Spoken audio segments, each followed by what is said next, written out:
warahmatullahi wabarakatuh.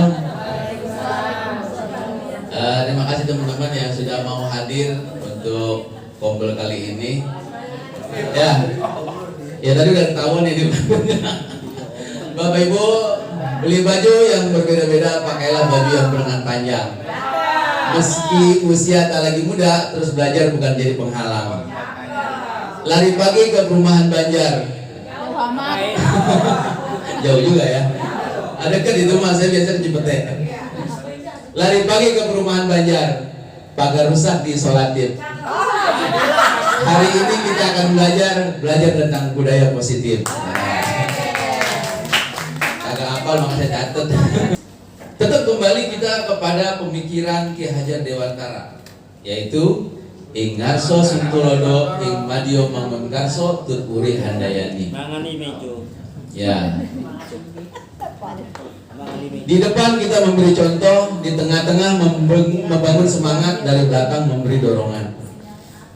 Jadi sebagai seorang guru, menurut Ki Hajar Dewantara adalah bahwasanya menurut pemikiran beliau, tujuan pendidikan yang dibangun di Indonesia pada masa beliau adalah menuntun segala kodrat yang ada pada anak-anak agar mereka dapat mencapai keselamatan dan kebahagiaan yang setinggi-tingginya, baik sebagai manusia maupun sebagai anggota masyarakat. Oleh sebab itu, pendidik itu hanya dapat menuntun tumbuh atau hidupnya kekuatan kodrat yang ada pada anak-anak agar dapat memperbaiki lakunya, bukan dasarnya hidup dan tumbuh kekuatan kodrat anak. Makanya kalimatnya adalah menuntun. Jadi kalimat menuntun ini benar-benar anak itu ya kita ikutin sesuai dengan kadar dia. Makanya di sini dengan kalimat kodrat. Kodrat itu ada dua, ada kodrat alam, kodrat zaman. Mengikut kodrat alam mereka. Zamannya apa ya sekarang tentang teknologi, HP. Jadi HP itu bukan menjadi sebuah momok yang mengerikan. Bagaimana kita kemas HP itu menjadi sebuah sumber pembelajaran bagi mereka. Ini yang diinginkan. Karena kodrat zamannya begitu. Ya mungkin kalau. Nah, yang kita bahas pada hari ini adalah budaya positif. Apa itu budaya positif? Budaya positif di sekolah yaitu nilai dan kebiasaan di sekolah yang berpihak pada murid agar mereka dapat berkembang menjadi pribadi yang kritis, penuh hormat dan bertanggung jawab sesuai dengan profil pelajar Pancasila.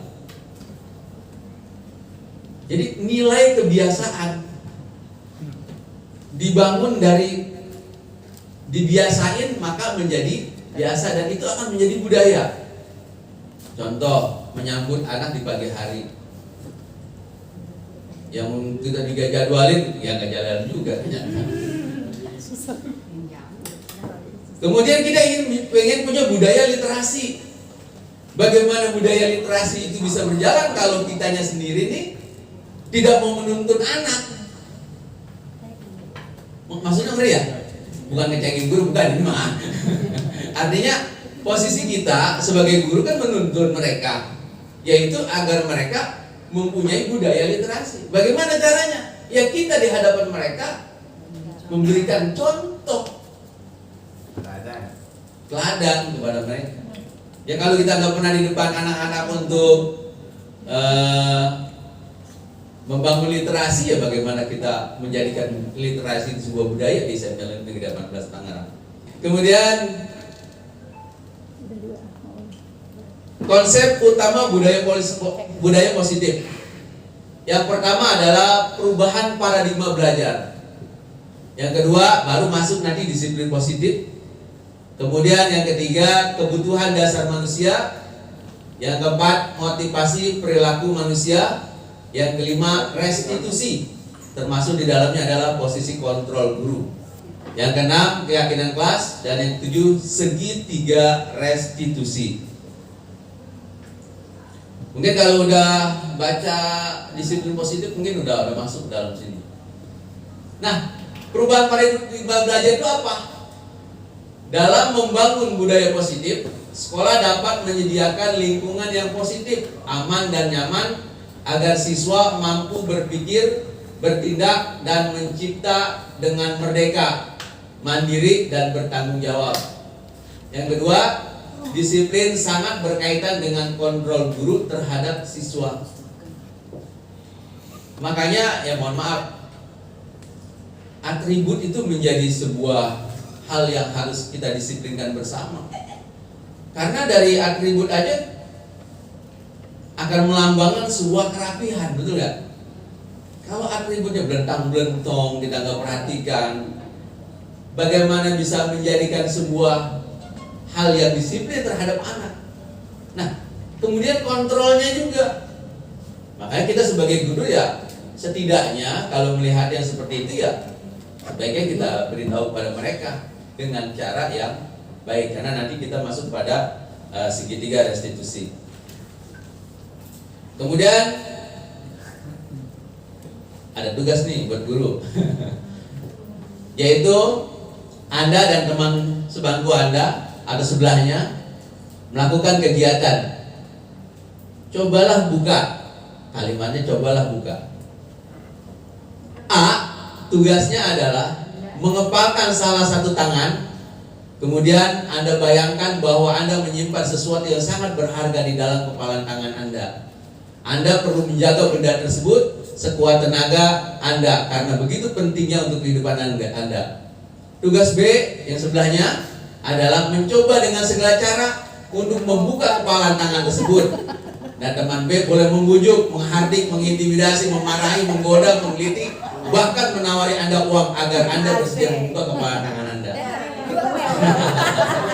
Coba saya minta dengan teman ini sebelah sana, ini sebelah sini, ini sebelah sana. Bisa? Bisa ya, tolong dibantu ya. Boleh, biar pas. Atau yang ke belakang aja gitu kali, lebih gampang ya. Deketan, yang sini samping ini.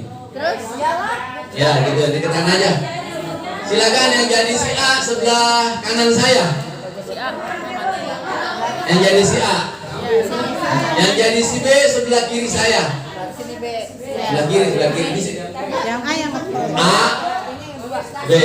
Jadi atur coba. Ada yang menjadi si A, ada yang menjadi si B. Coba bayangkan si A membayangkan di dalam kepala itu ada mutiara intan. Kemana? Lo merah udah yang bunda kata saya. Ya. Nah sebelahnya mencoba membujuk tersebut. Nah silakan dibantu dulu.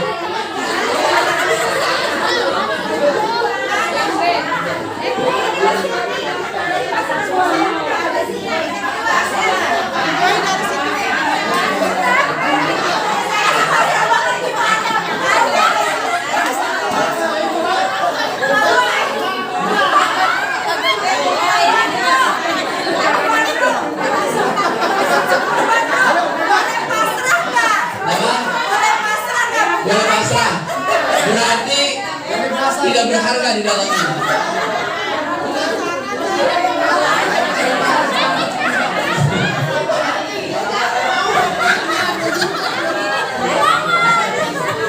Udah.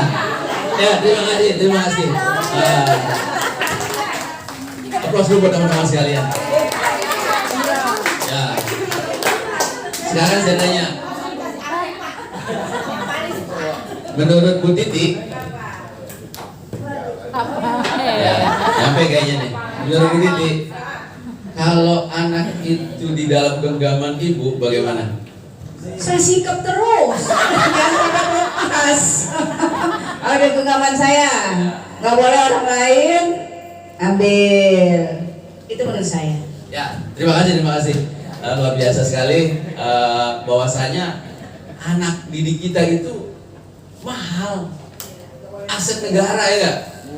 Aset orang tua, sehingga harus kita pertahankan bagaimanapun supaya orang tidak bisa mengambil dari diri kita, betul nggak? Nah itu, apalagi anak kriwik sendiri ya nggak? Apa yang dibelain? Pala jadi kaki, kaki jadi pala kalau bisa, kan gitu. Nah itu memulai saja. Sekarang lunjak. Kemudian ya para perubahan paradigma belajar Teori kontrol menurut Dr. William Glasser. Ilusi guru mengontrol murid. Ilusi bahwa semua penguatan positif efektif dan bermanfaat. Ilusi bahwa kritik dan membuat orang merasa bersalah dapat menguatkan karakter. Ilusi bahwa orang dewasa memiliki hak untuk memaksa. Tadi ada yang maksa ya enggak? Ada yang pakai duit segala macam. Kemudian, nah intinya dari hal tersebut, anak ini harus kita jaga bahwasanya anak-anak didik kita adalah aset bangsa kita yang akan kita jadikan mereka ke depan sebagai generasi-generasi yang luar biasa bagi Indonesia. Kayaknya udah mulai ngantuk. Berdiri. Ya. Kopi break ya. Ya, silakan Bapak Ibu berdiri. Yaitu kita gerakkan kedua tangan kita. Ya. Dengan hitungan 1 sampai 6. Ya, tangan kanan 1 2 3 4. Hah? 1 2 3 4 5 6. Nah, sekarang yang tangan kiri. 1 2 3 4 5 6. Coba dua-duanya. Satu,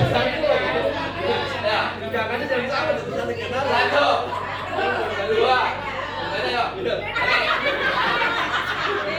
satu, dua, tiga, 4, 5, 6.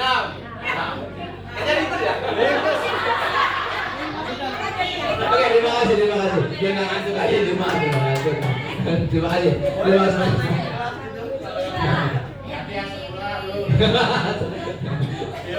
Kalau kamu angkat tangan, tandanya apa tuh? Ketika bau. Bukan. Nah, usia. Asam urat tinggi biasanya kayak gitu. Baik Bapak Ibu, kita lanjutkan. Sekarang kita masuk kepada disiplin positif. Apa ini disiplin positif? Disiplin positif adalah berasal dari bahasa Latin yaitu disciplina, yang artinya belajar. Makna asal dari kata ini berkonotasi dengan disiplin diri dari murid-murid Socrates dan Plato. Sudah sangat lama sekali ya di masa Yunani ini. Kemudian disiplin diri membuat orang menggali potensinya menuju sebuah tujuan apa yang ia hargai. Namun dalam budaya kita, makna kata disiplin telah berubah menjadi sesuatu yang dilakukan seseorang pada orang lain untuk mendapatkan kepatuhan. Kecenderungan umum adalah menghubungkan kata disiplin dengan ketidaknyamanan, bukan dengan apa yang kita hargai atau pencapaian suatu tujuan mulia. Kemudian kebutuhan dasar manusia. Realitas kebutuhan setiap orang berbeda. Kita harus berusaha memahami pandangan orang lain tentang dunia. Setiap orang memiliki gambaran yang berbeda tentang cinta kasih, penguasaan, kesenangan, kebebasan. Ini adalah kebutuhan dasar manusia. Karena setiap orang pasti memiliki yang namanya cinta. Betul ya? Kata Bang Haji Romain nama mana? Cinta. Iya Bapak.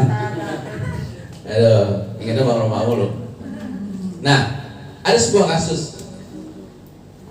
Ibu Ria, guru kelas 6 di SD Permai, sedang bingung menghadapi ulah salah satu murid di kelas yang bernama Agus.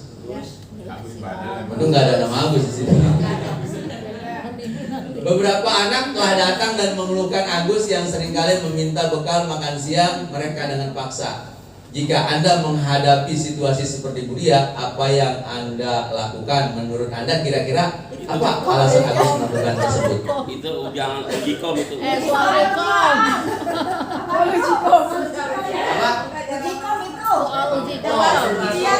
Soal ujikom katanya. Oh, mungkin kirim ujikom. Kasus modelnya. Kasus sama dengan ujikom. Oh, kemarin soalnya begini. seperti ini. Ya lumayan buat besok ini ujian. Ada gimana Mbak Yaya? Ya karena temennya mungkin belum makan, ya dikasih aja udah. Oh gitu. Alhamdulillah jadi anak yang baik. Iya. Temennya yang baik. Dengan paksa.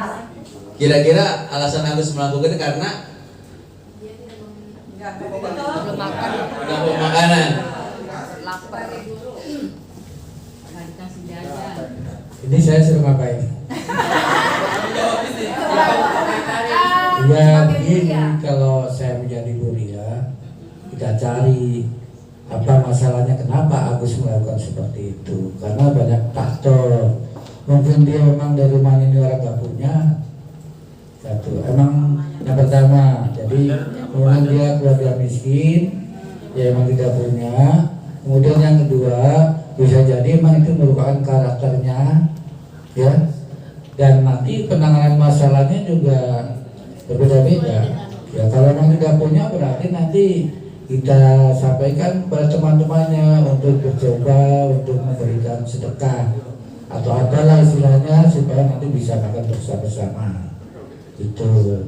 Dan kalau memang itu karakternya memang seperti itu, ya Burianya ini nanti bisa berkolaborasi dengan guru-guru yang lainnya untuk mengatasi masalah itu. Begitu Pak Ustadz. Terima kasih. Tepuk tangan berbapak dong. Luar biasa sekali. Tapi pada kenyataannya di lapangan seperti apa? Seorang guru melihat hal yang kayak gitu. Ngomel pasti. Ngomel. Ini yang terjadi. Bener nggak? Ini. Iya. Akhirnya melaporkan dari orang tua ya. Nah, tindakan seperti ini bisa saja terjadi apalagi besok ketika MBG, ya nggak? Nah, ini harus kita hadapi sebagai seorang guru. Penyelesaiannya yang harus kita laksanakan pertama, Agus lapar dan orang tuanya tidak membawakan ya bekal makan siang. Ini adalah sebuah survival kan? Survival apa bahasa Indonesianya? Bertahan hidup, bertahan hidup. Di hutan itu satu. Ya, jadi karena kita harus mencari tahu dulu kan alasan kenapa dia seperti itu, ya nggak? Kemudian yang kedua, teman Agus jadi perhatian atau disebut dengan love dan belonging. Yang ketiga, dia merasa hebat karena temannya jadi takut dan menuruti keinginannya. Sebuah power. Bisa jadi seperti itu terjadi anak-anak. Kemudian Agus merasa dengan bekal yang dibawakan orang tuanya karena selalu bekal yang sama, bosan lah. Artinya anak itu butuh sesuatu hal yang berbeda. Freedom. Kemudian Agus nanya hanya iseng dan dia menikmati ekspresi wajah temannya yang kesal. Tipe anak ini sebenarnya mana maksudnya? Maka harus kita tahu betul. Makanya nanti kita masuk kepada segitiga restitusi. Nanti bagaimana menyelesaikan anak-anak yang seperti ini. Pasti akan terjadi seperti ini bagi kita. Sekarang aja udah banyak, ya nggak? Kalau kita ngajar. Nah, kesimpulannya semua perilaku memiliki tujuan, ya nggak? Si Agus tujuannya banyak tadi itu. Dia pengen juga super power di hadapan temennya. Mungkin juga pengen kebebasan, atau juga pengen dia survival, pengen nyoba-nyoba yang lain. Nah, untuk menghindari teori motivasi perilaku manusia, untuk menghindari ketidaknyamanan, hukuman apa yang terjadi apabila saya tidak melakukan adalah motivasi eksternal. Kemudian untuk mendapatkan imbalan dari orang lain, institusi, apa yang akan saya dapatkan apabila saya melakukannya. Untuk menghargai diri sendiri, saya akan menjadi orang seperti apa bila saya melakukannya. Ini sebuah hal yang harus kita lakukan terhadap anak tersebut, biar tidak lagi menjadi sebuah kekerasan terhadap anak-anak. Karena kadang-kadang tanpa kita sadari, ya kita sama anak, saya juga sering banget di lapangan lah gitu ya. Sebagai manusia kita ya emosi juga lihat anak bandel-bandel banget. Tapi harus ada penyelesaian yang terbaik bagi anak-anak. Apalagi anak sekarang mah dibentak aja juga, bapak galak buat pak.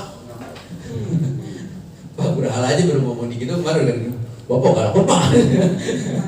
Padahal memang nggak marah. Nah, identitas gagal atau hukuman dan identitas sukses. Ketika anak itu dihukum oleh kita, apa yang terjadi? Yang pertama, sesuatu yang menyakitkan terjadi. Tidak nyaman untuk murid anak yang waktu panjang. Korban mendapatkan keadilan, murid akan tersakiti.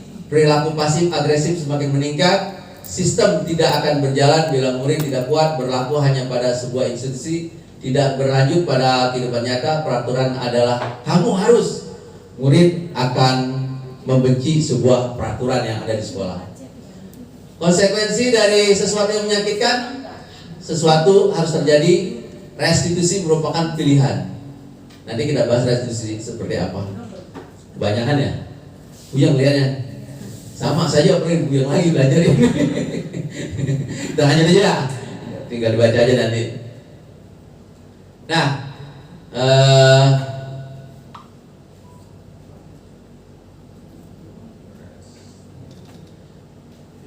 sebenarnya ada hal yang menjadi game tapi slide-nya kurang satu. Pertama, ketika kita memberikan kepada anak lari mengelilingi lapangan basket 2 kali atau lapangan yang ada karena terlambat, itu adalah sebuah hukuman bagi anak yang kita terapkan. Kemudian membersihkan coretan yang dibuat di meja, itu adalah sebuah konsekuensi. Murid diminta untuk push up 15 kali karena tidak menggunakan masker di sekolah. Menggantikan kertas tugas teman yang telah dicoret-coret, berjemur di lapangan basket pukul 12 siang karena mengobrol dengan teman. Murid diminta bertelanjang kaki sepanjang hari karena tidak menggunakan sepatu warna hitam. Ini sering terjadi sama kita ya. Ternyata itu hukuman yang harus kita hindari saat ini. Enak banget sih sekarang ya. Luar biasa. Berdiri di depan kelas sambil mengangkat kaki, itu adalah sebuah hukuman. Ya, benar ngantuk kiri itu berarti apa ya?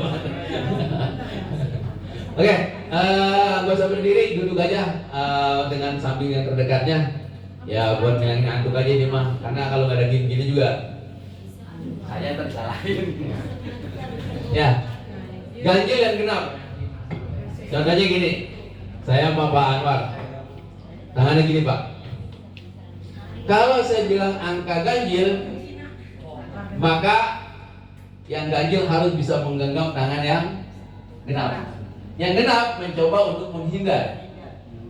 Tapi ingat, kalau saya main cepet-cepetan berarti kan ya? Ya, intinya kayak gitu. Paham sih berarti ya? Oke. Silakan coba dengan teman sebelahnya. Biar nggak ngantuk Mario, biar nggak ngantuk Mario. Ya. Terserah temennya. Atau saya kasih tahu dah. Sebelah kanan yang genap, sebelah kiri yang ganjil. Ya, pokoknya diatur aja. Ya. Contohin sekali lagi. Kalau saya bilang saya genap, situ ganjil. Selalu saya bilang angka 3. Nah, berarti saya kan genap. Situ ganjil, maka saya harus menghindar. Lagi. 5. Gitu. Oke. Kita mulai bisa kayak gini. Ya, biar ngantuk aja nih mah, jangan ngantuk. 1, 2, 3, kita mulai. Angka dulu ganjil genap dulu biar ketahuan. Belum tahu ganjil genap yang mana. Ganjil genap, ganjil gitu kan. Oke. Angka 8.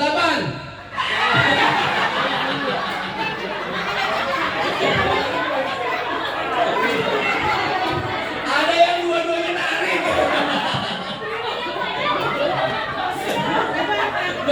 Berarti merasa dua-duanya nggak genap gitu.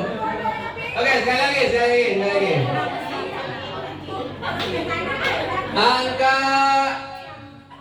4.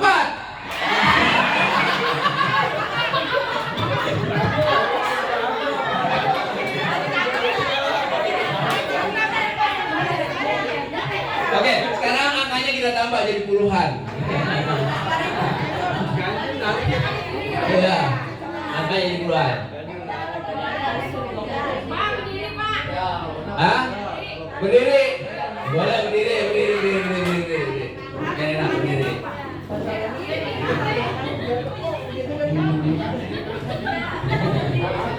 Nah, angka puluhan ya. 27.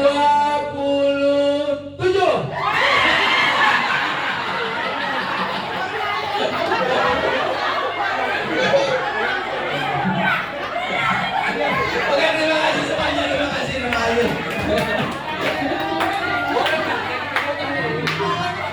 Halo. Ada yang dua-duanya berebut.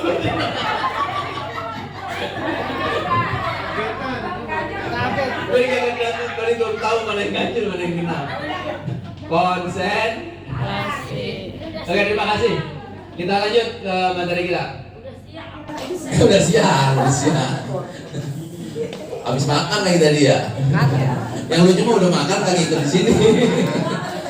Nasinya dong diambil. Nah, posisi kontrol seorang guru ada 5. 1, sebagai seorang penghukum. Merasa nggak gitu sebagai orang penghukum? Dikit-dikit. Yang kedua, pembuat merasa bersalah. Ada yang kayak gitu? Ada. Yang ketiga, sebagai seorang teman. Yang keempat, sebagai manajer, pemantau, dan kelima sebagai manajer. Sebagai penghukum. Nah, pernyataan-pernyataan yang sering kita berikan kepada anak-anak. Saya kecewa kali dengan kamu. Ini adalah seorang guru yang membuat anak itu apa? Merasa iya kan ya?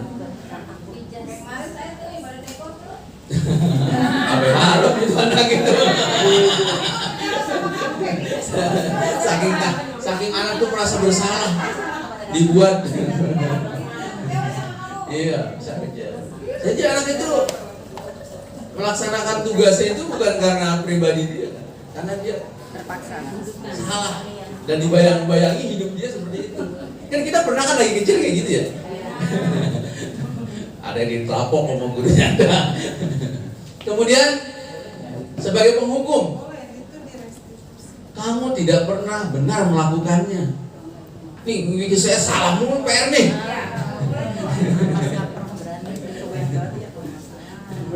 Ya, sama guru agama juga begitu kalau lagi kesel mau aja ya.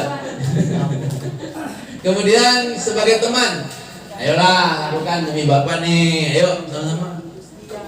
Nah, kita masuk yang mana kita cari dah. Kemudian sebagai pemantau, apakah kamu mau mendapatkan stiker bintang hari ini? Dipantau anak itu. Kemudian manajer, bagaimana kamu bisa menyelesaikan masalah ini? Dan yang terakhir penghukum, kamu selalu terlambat mulu tiap hari nih. Lu lagi nih.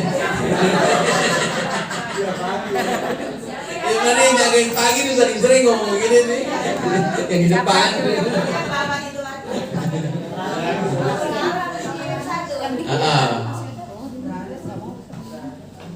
Jadi posisi kontrol guru seperti ini, kita sering anak-anak itu bisa menjadi selalu hal membuat mereka selalu salah di hadapan guru. Kemudian sekarang adalah keyakinan kelas. Saya tanya sama ibu guru, udah pada bikin keyakinan kelas? Sudah. Beda. Saya kesepakatan kelas. Oh ya udah, kesepakatan. Kalau bunyi kesepakatan. Ya, keyakinan dengan kesepakatan itu berbeda. Kalau keyakinan adalah nilai-nilai kebajikan atau prinsip-prinsip universal yang disepakati bersama secara universal lepas dari perbedaan agama, suku, negara, dan bahasa. Menurut Gosen, suatu keyakinan akan lebih memotivasi seseorang dari dalam atau disebut dengan intrinsik. Seseorang akan lebih bersemangat untuk menjalankan keyakinannya daripada hanya sekedar mengikuti peraturan. keyakinan ini bahasanya adalah bahasa positif, bahasa universal tapi positif. Contoh, tidak boleh main HP saat pelajaran matematika. Positif atau negatif ini? Negatif. Karena kalimatnya tidak boleh. Itu biasanya ada di kesepakatan. Kalau keyakinan nggak bisa gitu. Kalau keyakinan ini sifatnya universal, dibangun dari anak itu sendiri. Makanya membuat keyakinan kelas adalah pertama, anak itu diskusi sendiri. Dibuat diskusi, silakan keyakinan kamu buat. Siswa maju ke depan, menuliskan semua keyakinan mereka. Kemudian baru disimpulkan nanti, dikoreksi, masih ada nggak kalimat-kalimat negatif di dalamnya, kita ganti menjadi kalimat-kalimat positif. Kesepakatan yang selalu ada pada kita, dilarang mengganggu orang lain, ya nggak? Selalu kembalikan buku di tempatnya. Kalau keyakinan nggak begitu, tanggung jawab, ini bersalah. Kemudian supaya anak itu nggak sering terlambat, disiplin. Apa lagi? Dilarang melakukan bullying, kekerasan, keselamatan atau menghormati orang lain. Itu keyakinan. Maka dibuatlah keyakinan yang baik di anak-anak. Perasaan saya udah bikin itu.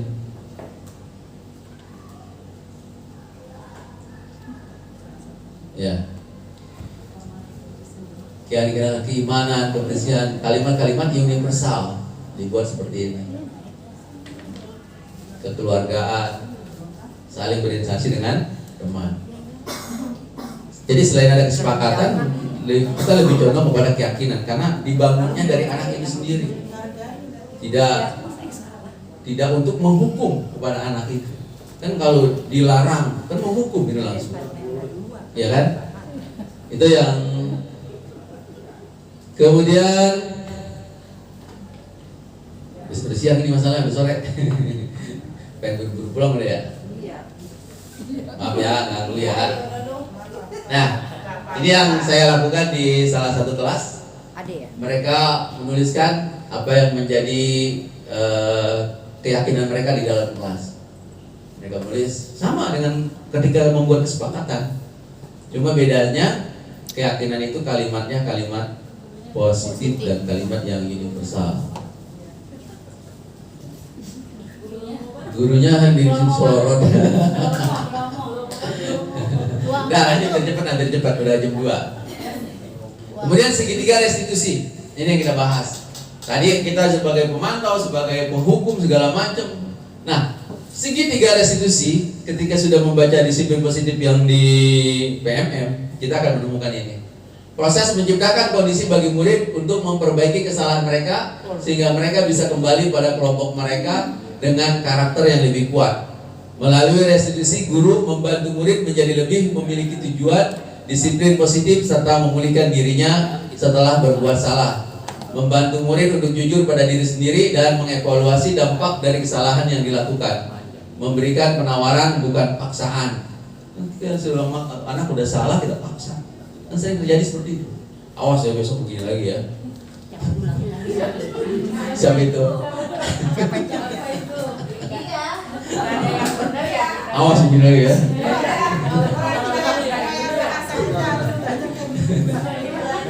Karena banyak kalau nggak digituin susah kan. Maka segitiga restitusi mencakup 1. Menstabilkan identitas, validasi tindakan yang salah, dan menanyakan keyakinan. Menstabilkan identitas, berbuat salah itu nggak apa-apa nak, tapi gitu ditenangin tuh bocah. Namanya menstabilkan identitas. Ya, saya tahu tidak ada manusia yang sempurna.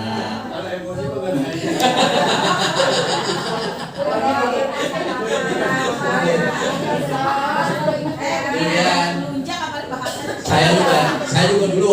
pernah kayak gini. Selanjutnya identitas. Kemudian validasi tindakan yang salah. Setelah kita melakukan identitas tadi, maka kita melakukan validasi tindakan yang salah. Nah, kamu terlambat mulu pasti kamu punya alasan. Begitu. Itu guru yang baik begitu dong. Ya, jadi guru yang baik begitu. Nah. Kamu patut bangga pada dirimu sendiri karena kamu telah melindungi sesuatu yang penting buat kamu. Jadi ada sebuah mereka nanti bisa memberikan alasan kenapa mereka bisa melakukan seperti itu. Kemudian menanyakan keyakinan. Apa yang kita percaya sebagai kelas atau keluarga? Apa nilai-nilai umum yang kita telah sepakati? Apa bayangan kita? Nah, kalau kita sudah punya tadi keyakinan kelas, maka kita bisa menanyakan kepada anak itu. Apa? Menanyakan keyakinan. Kamu melakukan tindakan seperti ini, kan kita sudah sepakat di kelas bahwa kamu sudah melanggar keyakinan yang mana? Disiplin misalkan, keyakinan menghormati orang lain. Itu masuk kepada sana arahnya. Sebenarnya kalau di guru-guru BK udah pasti paham nih hal seperti ini. Terus pertama, Contoh kasusnya. Nina tidak terima pekerjaannya selalu dicontek oleh temannya. Ia marah dan tidak bisa menahan emosinya. Berikut adalah skenario penyelesaian masalah menggunakan segitiga restitusi. Nina, tadi ibu dengar laporan dari ketua kelas. Katanya kamu habis bertengkar ya dengan Dika. Iya Bu, habis kesal sih. Kenapa kesal? Dika terus-menerus mencapai hasil pekerjaan saya. Bukan hanya baik, tugas juga selalu dicontek. Oh begitu, ya wajarlah kalau kamu marah dan kesal. Jika ibu ada di posisi kamu, ibu juga pasti akan berbuat hal yang sama. Lalu, apa yang kamu lakukan terhadap Dika? Saya marah-marah Bu, saya maki-maki Dika. Dan tanpa sadar saya mengundang kerjanya Bu. Oh begitu, pasti kamu berbuat seperti itu ada alasannya ya? Iyalah Bu, masa saya diam saja? Saya kan sudah susah payah mengerjakan soal. Tapi Dika hanya mencontek, tidak mau berusaha sendiri. Ya wajarlah kalau kamu merasa marah karena tidak rela pekerjaanmu dicontek begitu saja oleh Dika. Ibu sangat menghargai tindakan kamu yang tidak berbuat lebih buruk daripada itu, misalnya memukul. Sekarang coba kita pikirkan, tindakan kamu marah sampai menggebrak meja, apakah sesuai dengan keyakinan kelas kita? Menurut kamu, keyakinan kelas apa yang sudah dilanggar? Saling menghormati antar teman. Ya betul. Menurut kamu, saling menghormati antar teman itu penting tidak untuk kamu? Baik, kalau menurut kamu itu penting, jadi keyakinan apa yang harus kamu lakukan pada saat kamu sedang marah? Harus lebih sabar. Kamu bersedia memperbaiki masalah ini? Bersedia Bu. Apa yang akan kamu lakukan untuk memperbaiki masalah ini? Saya harus lebih bersabar dan menahan amarah saya. Kalau ada teman yang mencontek, saya akan melaporkan kepada guru mata pelajaran atau wali kelas saya. Ya, tepat sekali tindakan kamu, Mina. Tetap semangat ya. Sekarang silahkan kembali ke kelas. Terima kasih Bu. Ya, sama-sama. Ya, contohnya Assalamualaikum warahmatullahi Ini adalah wabarakatuh. contoh dari segitiga Nama saya Nina restitusi. dari kelas 8A. Saya senang sekali diajak diskusi dengan ibu guru untuk dapat Kasut. Oke, langsung aja. Begini tuh dari saya yang bisa saya sampaikan. Mudah-mudahan sebenarnya saya juga ada video, malu lah dia sendiri mah. Hah? Durasinya berapa? Enggak banyak. Iya. Yang berapa menit?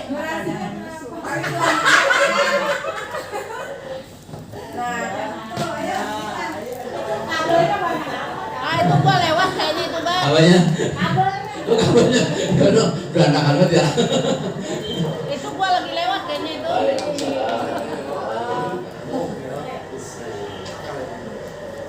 Nah, malu. Intinya begitu. Terima kasih teman-teman sekalian. Hah?